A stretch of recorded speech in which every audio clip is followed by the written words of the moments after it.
Amara sat at the head of the long dining table, surrounded by people she had worked so hard to please. The evening was meant to be a celebration. Her company had just been sold for $5.5 million. The lights were warm, the music soft, and laughter filled the air. Waiters moved around with trays of champagne and golden plates of food. She smiled brightly, giving a short speech. Her voice shook slightly with emotion as she thanked everyone. Her husband Toby, her mother Ngozi, and even her in-laws who had always been distant. When she mentioned Mama Toby, her mother-in-law, she looked her way, hoping to finally see pride in her eyes. "Thank you for believing in us," Amara said. "For standing by us when things were hard." Everyone clapped, glasses clinked, but Mama Toby sat stiffly. Her lips curved into a smile that didn't reach her eyes. Her silence was heavy, sharp, almost louder than the applause. Toby tried to fill the space with laughter, raising his glass. "To my amazing wife," he said proudly. "You did it, Amara." People cheered. But just as Amara lifted her glass for the toast, Mama Toby spoke up. Her voice cut through the noise. "You can give money to everyone, Amara," she said coldly. "But don't think that makes you family." The room went still. Even the music seemed to stop. Amara froze, her hand trembling slightly as she set down her glass. She forced a soft laugh, trying to pretend it didn't sting. "Mama, it's just a celebration," she said lightly, but her voice had lost its color. Mama Toby only smiled, a small, knowing smile that carried years of hidden judgment. Around the table, people exchanged awkward looks. Toby looked down, pretending to adjust his watch. Ngozi, Amara's mother, pressed her daughter's hand under the table, a silent comfort. Amara kept smiling, but inside, something cracked. All her hard work, all the long nights, the sacrifices, the love she had poured into this family, it suddenly felt invisible. She had thought success would earn her respect, maybe even love. But now, under the golden lights of her own celebration, she realized it hadn't. She lifted her glass again, her smile calm but empty. "To family," she said quietly. "May we always remember what really matters." The toast continued, the laughter returned, but the air had changed. Beneath the polite smiles, something darker began to grow: pride, resentment, and hurt. And as Amara looked across the table at Mama Toby's cold eyes, she knew this was not just a bad moment. This was the beginning of something much bigger. The quiet start of a war she never wanted, but could no longer avoid. Flashback to when Amara had nothing. She had just finished university, full of dreams but broke and jobless. She sent out dozens of applications, but no one called her back. Each rejection email felt like a punch to her spirit. Her father had passed away a year earlier, leaving her and her mother, Ngozi, to face life alone. Their small apartment was always filled with quiet prayers and the smell of roasted corn that her mother sold outside to keep them going. One evening, Amara sat on the floor with her old laptop, trying to design a small website for a local tailor. Her mother watched her with tired eyes and said softly, "You're going to build something one day.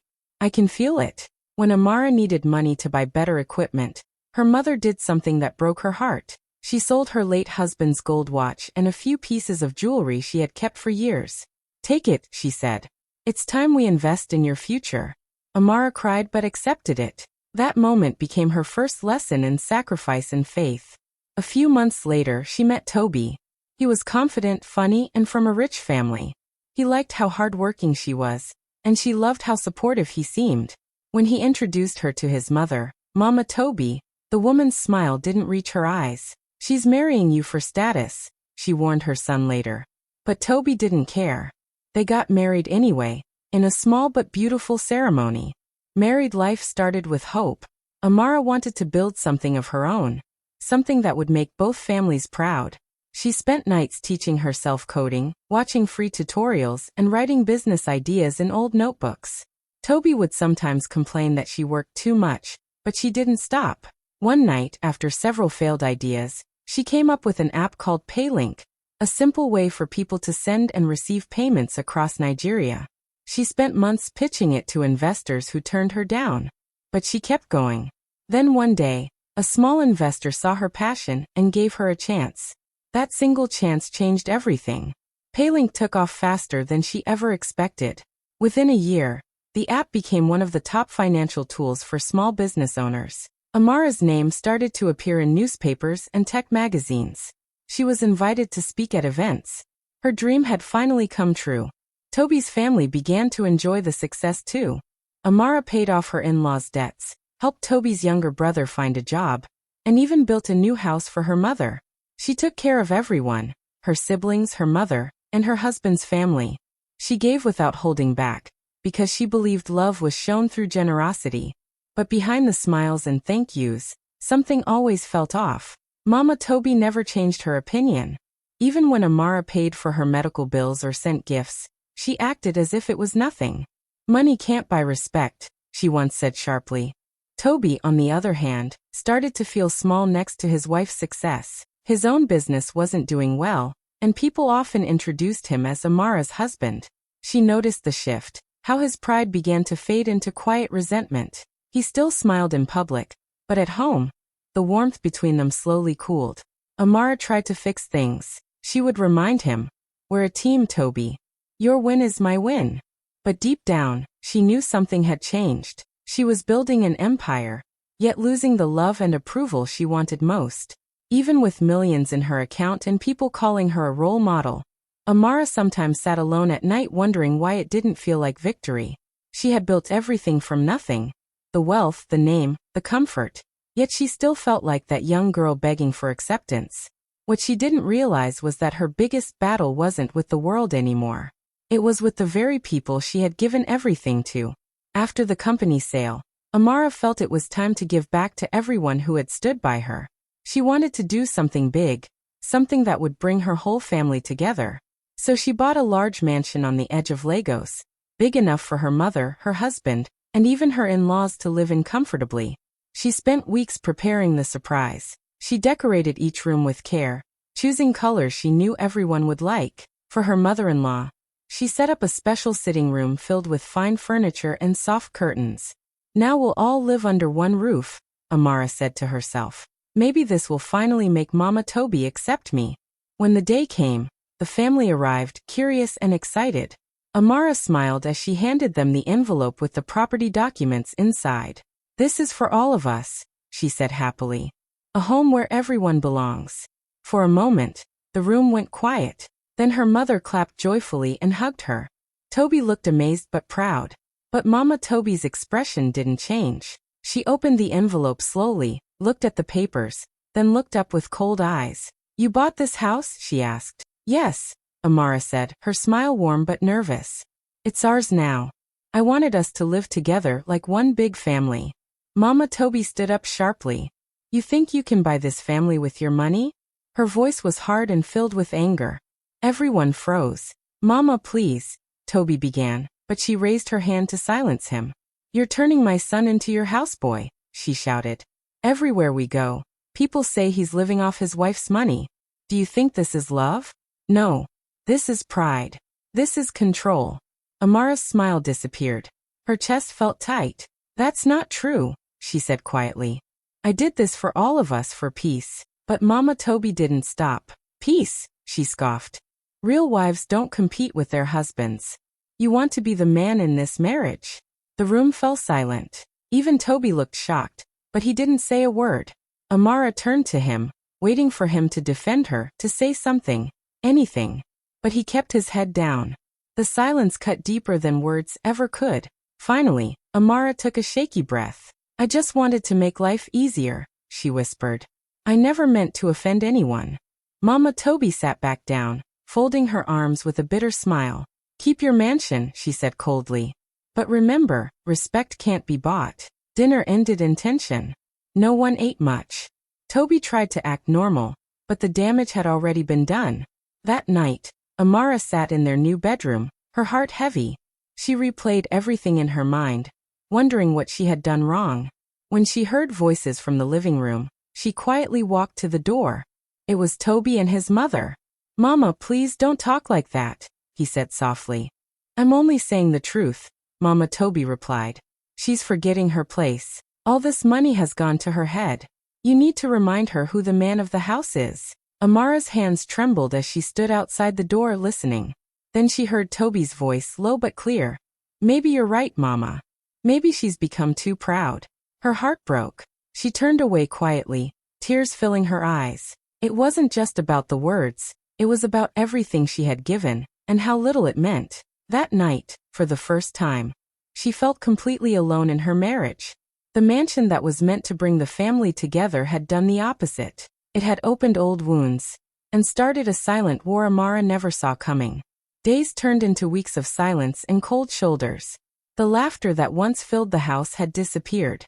Amara tried to act normal, preparing meals, asking about Toby's day, and talking about work, but his answers were short and cold.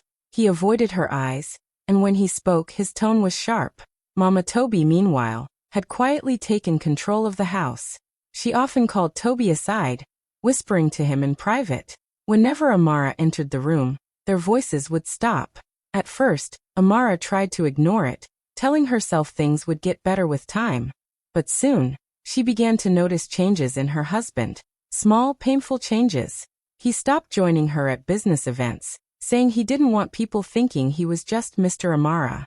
He began spending more time at his mother's side, running her errands, listening to her opinions about real marriages.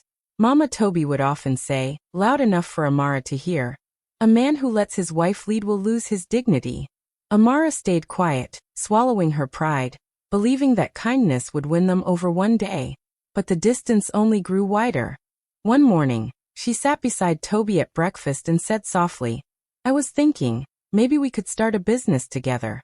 I could invest and you could run it. That way, you'll have something that's fully yours." Toby didn't look up from his phone. "I don't need your money, Amara," he said flatly. "I'm not trying to control anything," she said gently. "I just want to help." He looked up then, his eyes cold. "Help? You've done enough. I want to be a man again."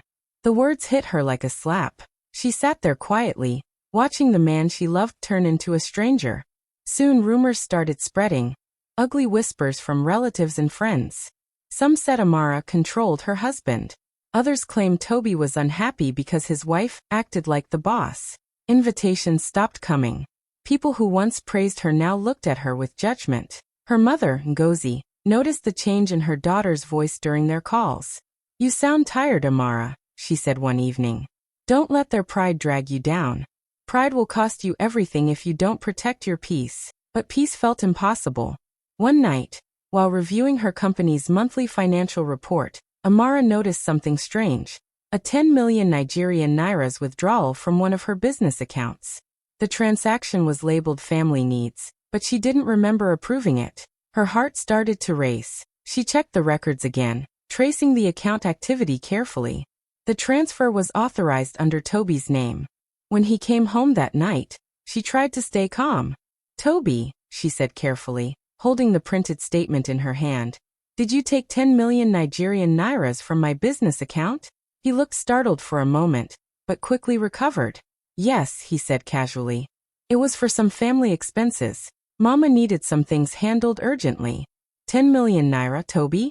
"Without telling me?" she asked, her voice shaking. He shrugged. "We're family. What's mine is yours, and what's yours is mine." "That's not fair," she said.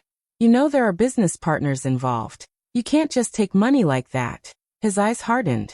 "So now you're counting every naira I touch?" he snapped. "You've changed, Amara. You used to trust me." Tears burned in her eyes, but she refused to cry. "This isn't about trust. It's about honesty." He stood up, angry. "I'm tired of explaining myself. You don't respect me anymore. Maybe Mama was right. Success has made you proud." He walked out, slamming the door behind him. Amara stood frozen, her hands trembling as she looked at the papers. Something inside her told her there was more to the story. The next day, she called her accountant and asked for the full transfer record, including the destination account. When the email came, she opened it slowly, praying she was wrong. But her heart sank as she saw the name on the document.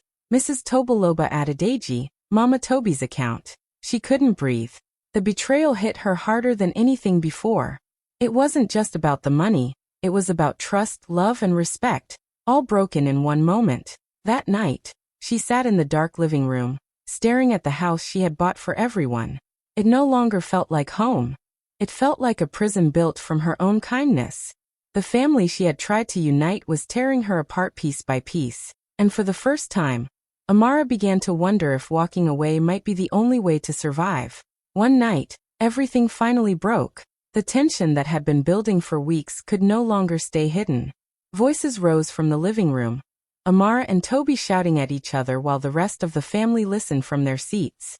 Amara's hands shook as she held the printed bank statements in her hand. "Tell me the truth, Toby," she said, her voice trembling.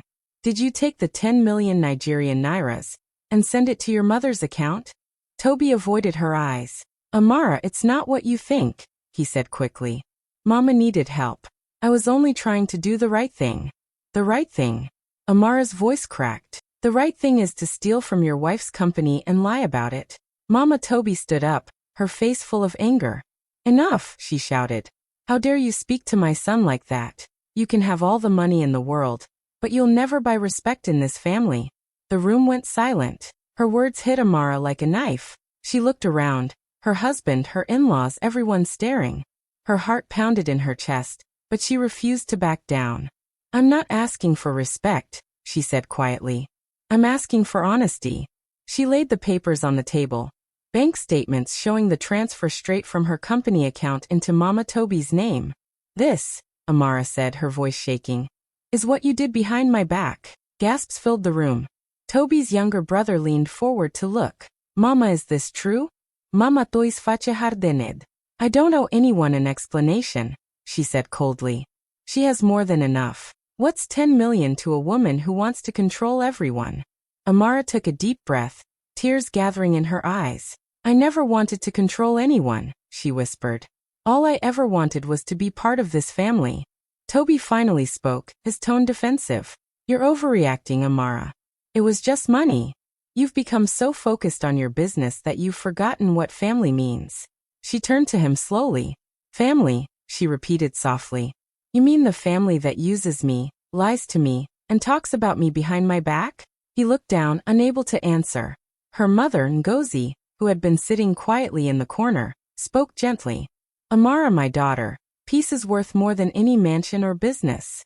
You can't pour love into an empty cup." The tears Amara had been holding back finally fell. "I helped everyone," she said, her voice breaking. "I paid debts, built homes, supported dreams. But I forgot one person." She looked up, meeting Toby's eyes. "I forgot to help myself." Mama Toby folded her arms. "So what now? You'll leave and play the victim?" Amara stared at her for a long moment. Then she nodded slowly. "No, Mama. I'm not the victim anymore. I'm just done." The room fell quiet again. Toby stepped forward. "Amara, please," he said softly. "Let's talk about this." She shook her head.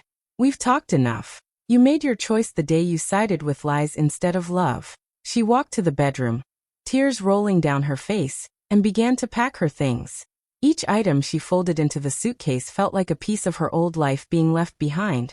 The woman who begged to be accepted, the wife who stayed quiet to keep the peace, the daughter-in-law who kept giving even when it hurt. Toby followed her to the doorway.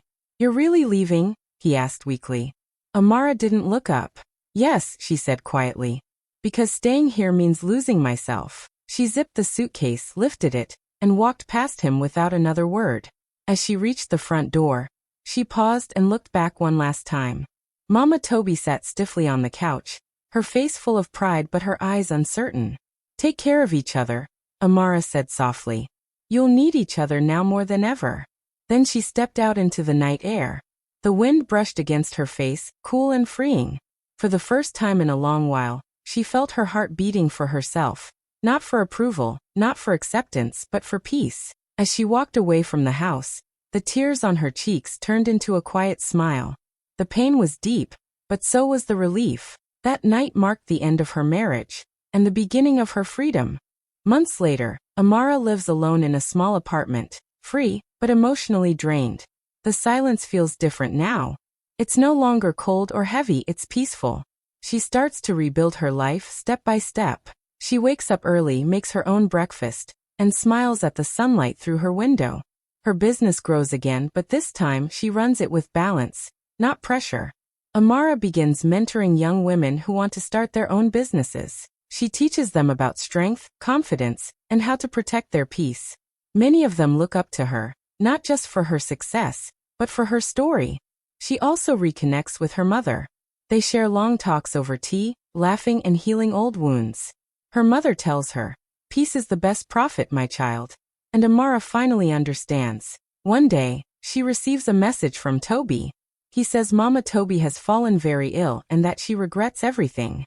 After some thought, Amara visits the hospital. She sees Mama Toby lying weak on the bed, her eyes tired and full of guilt. The woman who once insulted her now struggles to speak. Amara sits quietly beside her. For a long moment, neither says a word. Then Amara softly says, "I forgive you. Not for you, but for me." Tears roll down Mama Toby's face. Toby, standing nearby, begins to cry too. He whispers, "Amara, I'm sorry. I lost the best part of my life." Amara looks at him, calm, steady, no anger in her heart anymore. "No, Toby. You lost the woman who was trying to save you. But I found the woman who can finally save herself." She stands, adjusts her bag, and walks out of the hospital. The wind outside feels warm and free. For the first time in a long while, Amara doesn't feel small. She doesn't feel broken. She feels whole again. Amara's voice is calm as she narrates. "When she said I'd never be family, I believed her. So I stopped trying, and built my own." We see her standing on a stage at a women's mentorship event. The room is filled with young women, smiling, confident, and inspired. Amara speaks with warmth and strength, sharing her story not with bitterness, but with wisdom. After her talk, the women gather around her, hugging her, thanking her for giving them hope. They laugh together, take photos, and share dreams. It's not the family she was born into, but the one she chose. Later, as the event ends, Amara stands by the window, watching the sunset. Her face is peaceful, her eyes calm. For the first time in a long while she smiles. Not the polite kind, but a real deep smile that comes from healing. Her voice returns softly, like a closing thought. "I made $5.5 million, but the real profit was peace." The screen fades to black, her journey complete. Hey besties, thanks for watching all the way to the end. Don't forget to like, comment, and subscribe for more stories. See you next time.